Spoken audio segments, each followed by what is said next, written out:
ICU का दरवाजा झटके से खुलता है। आदित्य का गुर्गा मिस्टर रायचूरा के पास पहुंच चुका है। जहरीला इंजेक्शन रायचूरा की गर्दन के पास है। अमृता अंधेरे में चिल्लाती है, रुको। तभी एक साया पीछे से कातिल का हाथ मरोड़ देता है। वह रोहित है। कमजोरी के बावजूद रोहित कातिल से भिड़ जाता है। छीना झपटी में इंजेक्शन जमीन पर गिरकर टूट जाता है। पुलिस अंदर आती है और लाइटें जल जाती है। कातिल पकड़ा जाता है। रोहित सांस फूलते हुए कहता है, मिस्टर रायचूरा को कुछ नहीं होना चाहिए। इन्हें अपनी सजा काटनी होगी। रायचूरा अपनी आंखों में पानी लिए रोहित को देखते हैं। वह इंसान जिसे उन्होंने मिटाना चाहा आज दूसरी बार उनकी जान बचा रहा था। मिस्टर रायचूरा की हालत अब स्थिर है, पर वह पुलिस कस्टडी में है। उन्होंने अमृता को एक पुराना पता दिया है। अमृता और रोहित वहां पहुंचते हैं। एक टूटी फूटी कब्र है जिस पर लिखा है, ममता, एक गुमनाम वफा। रोहित कहता है, यह तुम्हारी असली माँ है अनिका। रायचूरा ने इसे पैसे देकर चुप कराना चाहा था, पर इसने अपनी जान दे दी, पर सच नहीं बदला। अमृता कब्र पर माथा टेकती है। आज उसे अपनी पहचान का बोझ हल्का महसूस हो रहा है। वह अब रायचूरा नहीं, सिर्फ अनिका है।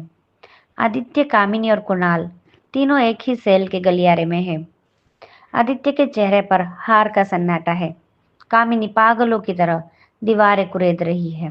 तभी रोहित और अमृता वहां आते हैं। रोहित कहता है, आदित्य, तुमने सब कुछ पा लिया था, पर तुमने अपनों को ही खो दिया। आज तुम्हारे पास न दौलत है न भाई।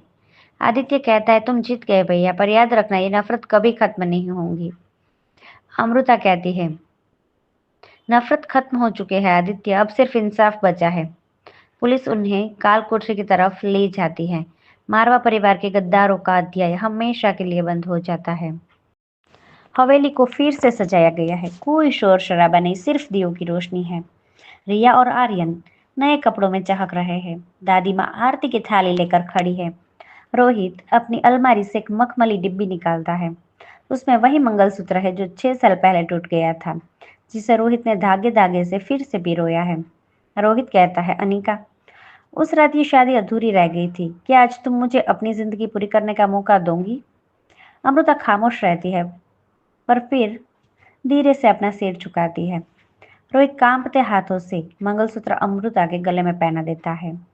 दोनों की आंखों से बरसों का दर्द आंसू के रूप में बह निकलता है। बच्चों की हंसी हवेली की दीवारों में गूंजती है।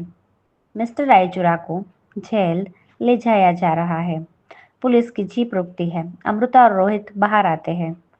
रायचूरा कहते हैं, अमृता, अनिका, मुझे नफरत मत करना।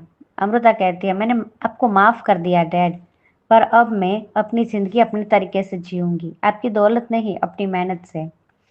जीप चली जाती है। रोहित और अमृता एक दूसरे का हाथ थामते हैं।